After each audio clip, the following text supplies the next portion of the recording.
하겠습니다. 마태복음 24장입니다.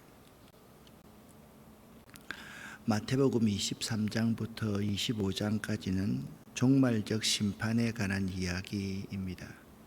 24장은요, 계시록과 같은 성격을 띠고 있다라고 말씀을 드렸는데, 특별히 예루살렘 멸망에 관한 여러 가지 사건들도 예언이 되어 있습니다. 오늘은 24장 19절부터의 말씀을 여러분과 함께 나누도록 하겠습니다.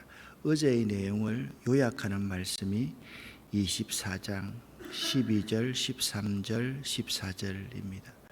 마지막 때에는요, 불법이 성함으로 사랑이 식어지는 시대입니다.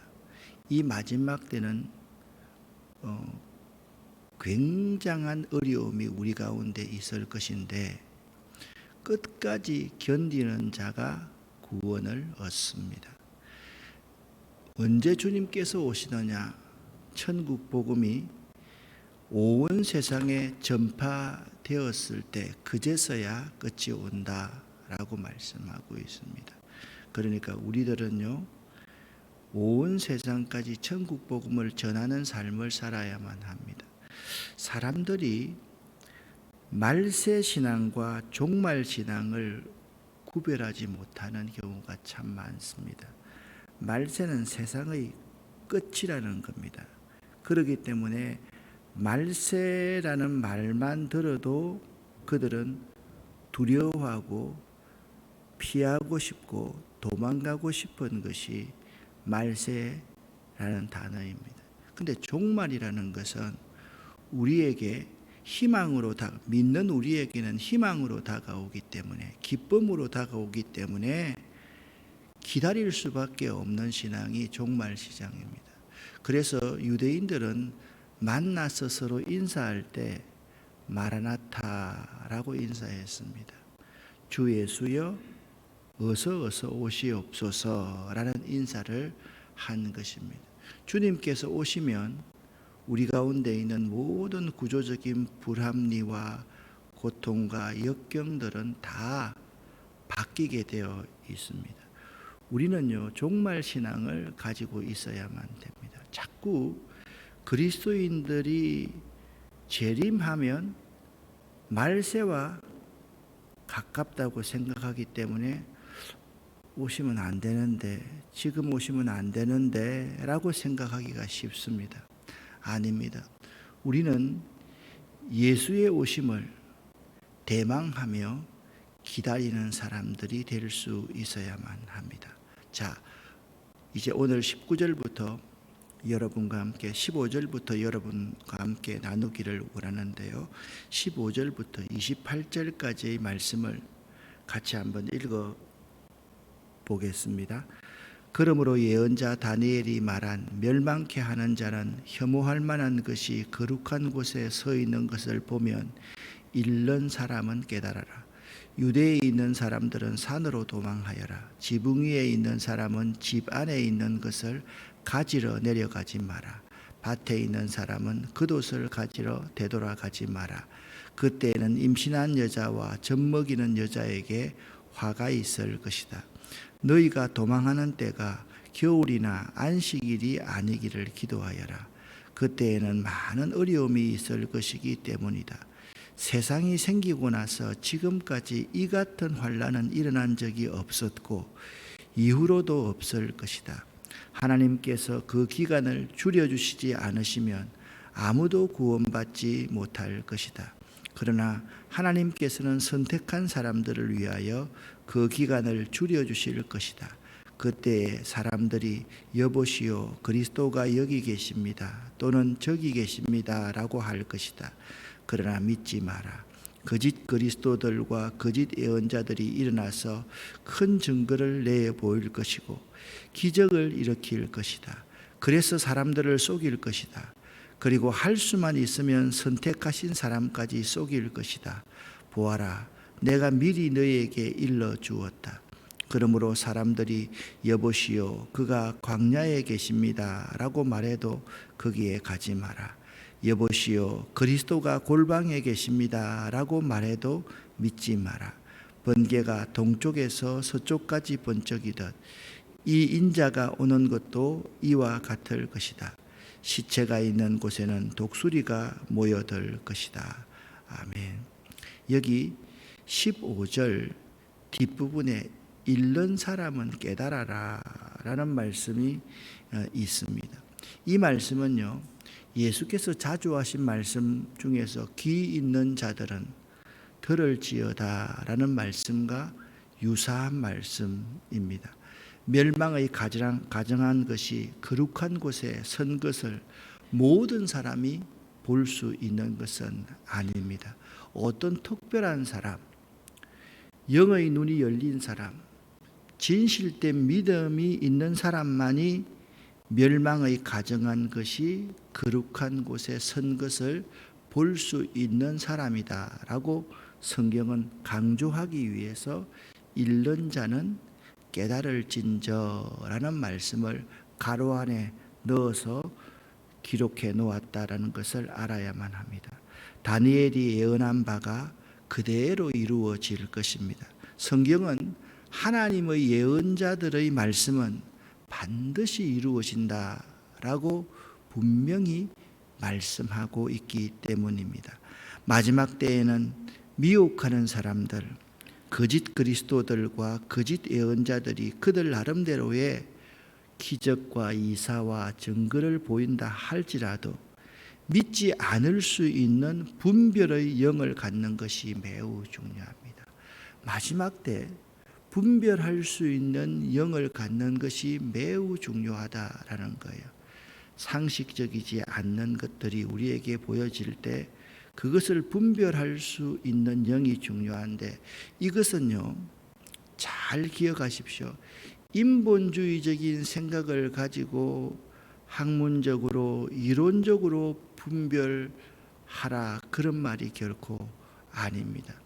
믿음이 있는 사람, 영의 눈이 열린 사람만이 분별할 수 있다라는 점을 알아야 됩니다. 다분히 객관적이 아니고 주관적이기 때문에 참 어려운 일입니다.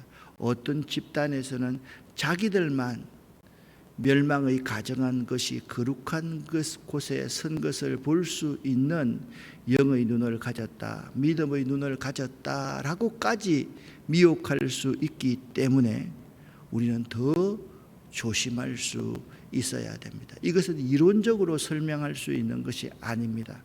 그냥 보면 보여지는 것입니다. 어떤 사람이 정말 아름답다라고 하는 것도 마찬가지입니다.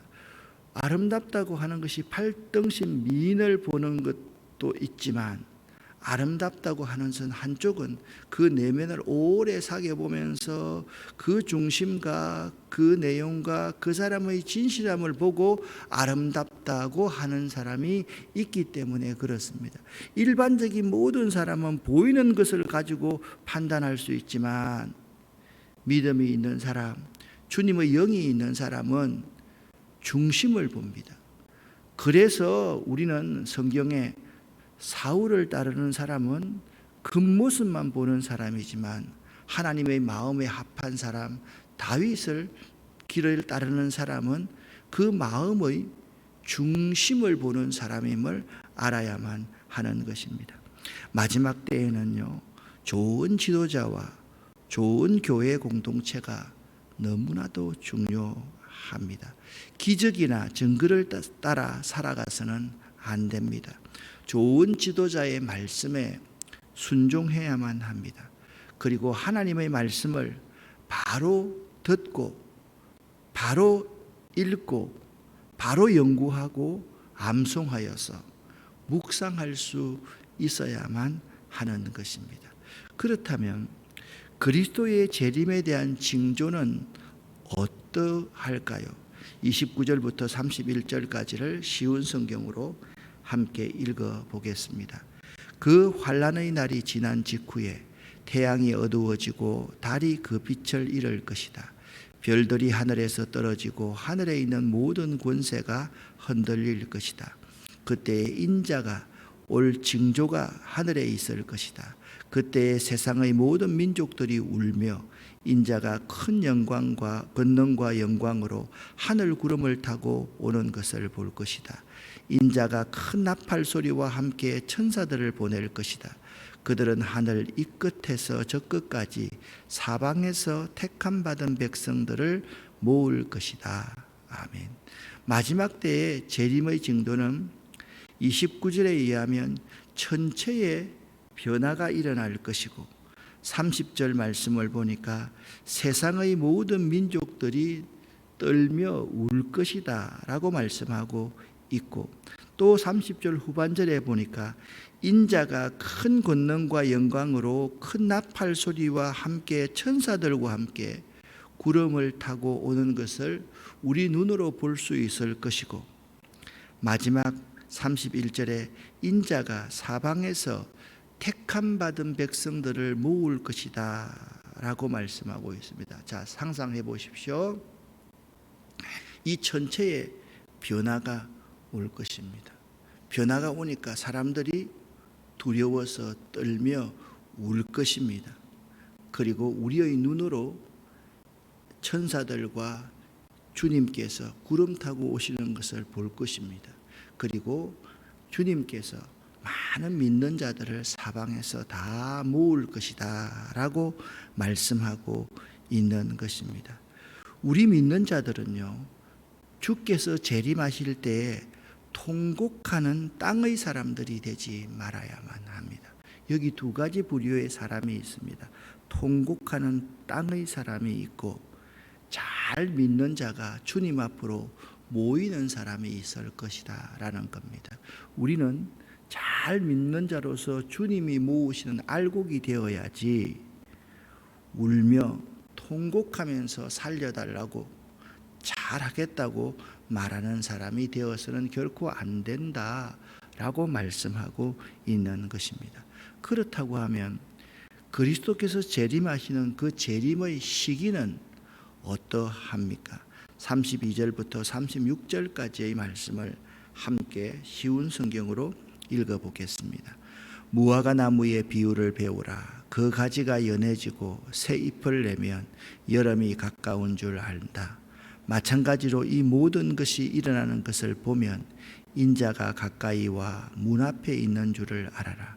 내가 너희에게 진정으로 말한다. 이 세대가 지나가기 전에 이 모든 것이 일어날 것이다. 하늘과 땅이 없어질지라도 내 말은 결코 없어지지 않을 것이다. 그날과 그때는 아무도 모른다. 심지어 하늘의 천사와 아들까지도 모르고 오직 아버지께서만 아신다.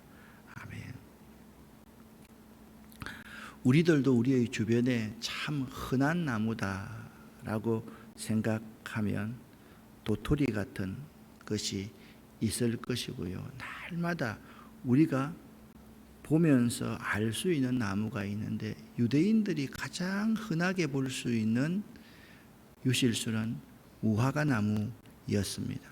무화과 나무의 비유를 배우라라고 주께서 제자들에게 말씀하십니다.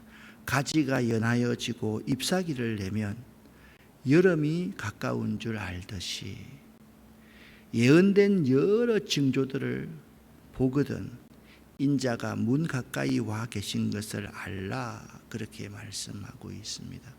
여러분, 채소를 심어도 유실수를 심어도 언제 열매 맺는다라는 것쯤은 심는 우리들이 알지 않습니까? 마찬가지입니다. 가지가 연하여지고 잎사귀를 내면 그 다음에 열매를 딸 수 있기 때문에 그렇습니다. 여러 가지 징조들을 잘 보면 주님께서 우리 문 앞에까지 와 계신다라는 것을 알아라고 무화과 나무 비유를 배우라라고 교훈하고 계신 것입니다. 그리고 이 세대가 지나가기 전에 주님이 오실 것이라 라고 34절에 말씀하고 있습니다. 자, 그런데 믿음이 없는 사람은 아니 이 세대가 이미 지나갔는데도 재림을 하지 않지 않습니까? 그래서 재림을 부인할까 봐 이렇게 덧붙여주고 있습니다. 천지는 없어지겠으나 내 말은 없어지지 아니하리라 라고 말씀하시면서 성경에 천년이 하루 같고 하루가 천년 같아. 무슨 말씀입니까? 자, 어제 여러분과 제가 말씀을 드렸습니다. 오늘 서론의 말씀을 드렸습니다. 주님이 오시는 때가 언제라고 그랬습니까? 천국 복음이 세상 전부에 다 퍼질 때까지 주님께서 보류하고 있다가 그때 주님이 오신다라고 말씀했습니다. 사람에 따라서 천국 복음이 땅끝까지 전파될 때에 대해서 잘 모를 수 있습니다. 그러나 우리 주님께서는 마지막 한 사람까지 구원을 받으실 수 있도록 끝까지 인내하시면서 그들을 부르시는 분이라는 사실을 우리 사람들의 마음은 잘 구별하지 못한다라는 거예요. 우리는 이렇게 생각합니다. 저런 사람 정도는 빨리 죽었으면 좋겠어 라고 생각할 수가 있고, 이런 사람 정도는 구원받았으면 좋겠어 라고 생각하지만 주님께서는 저런 사람이나 이런 사람이나 모두가 뉘우치고 회개하여서 주님의 혼인잔치에 초청하기를 원하시고 계신다. 그것이 천지는 없어지겠으나 내 말은 없어지지 아니하리라. 재림의 약속이 꼭 지켜질 것을 다시 한번 강조하고 있습니다. 이 두 가지를 여러분 같이 생각을 해야만 됩니다. 이 세대가 지나가기 전에 주님이 분명히 오십니다. 그러나 인간의 마음과 인간을 사랑하시는 하나님의 마음과는 다르다. 이 점을 우리가 명심하고 또 명심할 수 있어야만 합니다. 그리고 그러나 그날과 그때는 아무도 모른다. 징조만 있을 뿐이지 아무도 모른다라고 말씀하고 있습니다. 심지어 하늘의 천사와 아들까지도 모르고 오직 아버지께서만 아신다라고 말씀하시면서 우리에게 재림에 대한 믿음, 재림신앙을 가져야 할 것을 말씀하고 있습니다. 오직 아버지께서만 아시기 때문에 우리는 재림신앙을 가지고 우리 주님을 기다릴 수 있어야 된다라는 점입니다. 여러분에게 묻습니다. 여러분은 예수를 믿고 예수 믿음으로 말미암아서 구원받는다라고 확신하고 계시는 분인 줄 압니다. 여러분은 재림신앙을 가지고 살아가십니까? 아니면 지금까지 재림신앙이 희미해졌습니까? 아니면 재림신앙을 잊고 살아왔습니까? 여러분과 제가 이 새벽부터 재림신앙, 무너진 재림신앙을 다시 굳게 세우고 회복하는 귀한 기회가 될 수 있기를 예수 이름으로 간절히 축원합니다. 주님은 꼭 오십니다. 주님의 말씀은 반드시 이루어집니다. 우리는 이 사실을 우리의 상식을 가지고 이 세대에 지금 같은 이런 시대에 어떻게 주님이 오실까라고 생각하지 마시고 주님이 반드시 우리에게 지금 현재 여러 가지 징조를 보여주고 계시는 것처럼 그 징조를 보면서 가지가 연해어지고 잎이 무성하게 되면 열매를 딸 때가 분명히 온다. 그 무화과 나무의 비유를 배울 수 있어야만 할 것입니다. 재림 때에 어떤 심판이 있을 것이고 그 재림에 대해서 노아의 이야기를 통해서 우리에게 교훈하고 있는 내용입니다. 37절부터 41절까지를 함께 읽겠습니다. 노아의 때처럼 인자가 다시 올 때도 그와 비슷할 것이다. 홍수가 나기 전 노아가 배에 들어가기 전까지도 사람들은 먹고 마시며 장가가고 시집가며 지냈다. 홍수가 나서 모든 사람들을 썰어가기 직전까지 사람들은 전혀 깨닫지 못하였다. 인자가 올 때도 그와 같을 것이다. 두 사람이 밭에 있는데 한 사람은 데려가고 다른 사람은 남겨둘 것이다. 두 여자가 맷돌을 갈고 있는데 한 사람은 데려가고 다른 사람은 남겨둘 것이다. 아멘. 옛날 지나가기 전에 40절 41절 말씀을 찬송가로 부르면서 참 두려움으로 찬송가를 불렀던 적이 있습니다. 그런데 오늘 이 40절 41절을 말하기 전에 37절부터 39절의 말씀을 여러분 되새길 수 있어야 됩니다. 노아의 때에 방주를 짓기 시작하여 홍수가 있을 때까지 사람들의 생각을 초월해서 120년간의 여유가 있었습니다. 몇 년요? 120년간의 여유가 있었습니다. 노아가 이 긴 세월에 방주를 짓고 있을 때 사람들은 홍수로 멸망하게 될 것이라는 그 예언의 말씀에는 전혀 관심이 없었고, 오히려 햇볕이 내려 쬐일 때 홍수를 대비하여 방주를 짓는 노아를 많이 비웃었을 것입니다. 아니, 이런 날에 어떻게 홍수에 대해 심판이 있을 것이라고 말하는지 나는 이해가 안 된다라고 생각하였을 것입니다. 38절에 이렇게 말씀하고 있습니다. 교훈입니다. 노아가 방주에 들어가던 날까지 사람들은 먹고 마시고 장가들고 시집가고 있어서 저희가 다 멸망받기까지 깨닫지 못하였다라고 말씀하고 있습니다. 인자의 임함도 이와 같으리라 라고 주님께서 제자들에게 말씀하십니다. 그들은요, 재림에 대해서 무관심하였고 재림을 준비하라는 말을 무시해 버렸던 것입니다. 그들뿐만이 아닙니다. 오늘 우리들의 모습도 마찬가지입니다. 어떤 사람은 이런 사람들이 있습니다. 젊은 사람들 가운데 우리가 아이를 안 낳는 이유가 자연이 회파되어서 우리 아이들이 이제 살 수 없는 시대가 되기 때문에 아이를 안 낳습니다. 그렇다고 한다면 왜 날마다 샴푸 쓰고 바디 클린저 쓰고 오염물질들은 지가 다 버리면서 하나님의 섭리를 거스리는 겁니까? 우리는 그 믿음이 있어야만 됩니다. 그때에도, 멸망할 그때에도 우리 주님께서 우리 자녀들이 잘 믿는다고 하면 영원한 하늘나라에 그 아이들을 영접하실 것이라는 사실을 우리는 믿어야 한다라는 것입니다. 오늘날 많은 사람들이 재림에 대해서 무관심하고 재림을 준비하라는 말을 무시해 버립니다. 이 자연의 위기 앞에서 우리 자녀를 생산하지 않으려고 생육하고 번성하라고 했는데 자녀를 생산하지 않는다고 인본주의적인 생각으로 그렇게 말을 하고 있습니다. 여러분 혹시나 이 지구가 위기를 맞이했다고 생각하십니까? 아니면 사람이 위기를 맞이한다고 생각하십니까? 지구는 위기가 아닙니다.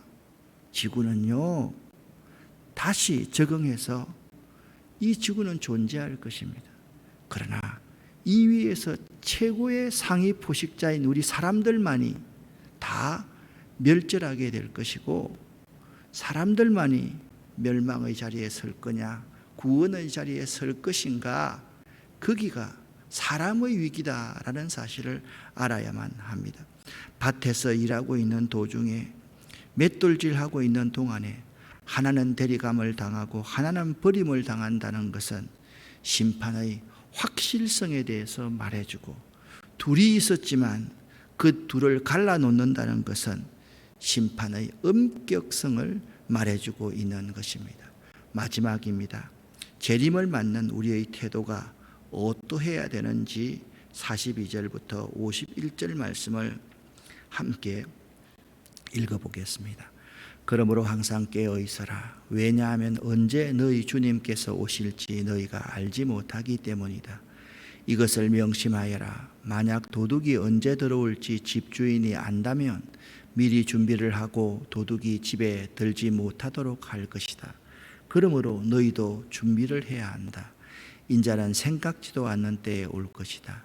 주인이 집안을 맡기고 제때에 양식을 내주도록 맡긴 신실하고 슬기로운 종이 누구겠느냐.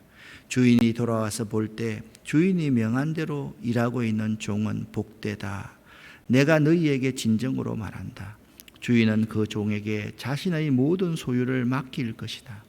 그러나 악한 종이 주인이 오랫동안 돌아오지 않을 것이라고 마음속으로 생각하여 다른 종들을 때리기 시작하고 술꾼들과 함께 먹고 마신다면 생각지도 않는 날, 알지 못하는 때에 그 종의 주인이 올 것이다. 그때의 주인은 그 종에게 벌을 내리고 그 종을 위선자처럼 여길 것이다. 그 종은 거기서 슬피 울고 고통스럽게 이를 갈 것이다. 아멘.